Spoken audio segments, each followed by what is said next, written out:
jäi tegemata korralik spiraal. Oli 7. kohal pärast lühikava.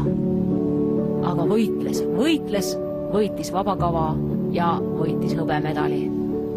Ütles pärast võistlust, et oli väga rahul, sest vabakava hommikul veel mõtles, et võib-olla katkestab võistluse. Enesetunne kõige parem ei olnud. Aga austust väärib mitte see, kui me kunagi ei kaota, vaid see, kui me peale iga kukkumist tõuseme. Juuna Kim.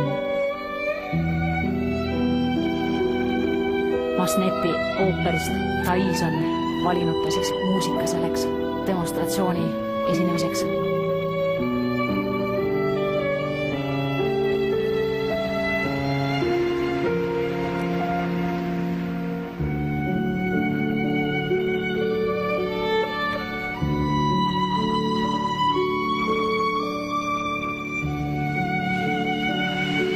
Esimene hüppe ei õnnestu siis teisega Juuna Kim. Üritab ikkagi näidata publikule oma head klassi. See on tema firmapiruett.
No, Juuna Kimi sõidus saab rääkida ainult ülivõrdes. Ta on niivõrd kerge ja plastiline. Iga liigutus on muusikasse. Ta nagu hõljub jää kohal, rääkimata kõigist iluusutamise spetsiaalsetest elementidest, hüpetest ja piruettidest. Kõik maandumised on väga sujuvad ja pehmed ja pirueti positsioonid lihtsalt sõnult seletamatult kaunid. Väga raske on see hooaja lõpp olnud tema jaoks, eelkõige psühholoogiliselt. Ütles, et nii keerukas oli leida motivatsiooni nendeks maailma meistrivõistlusteks pärast perfektset olümpiat.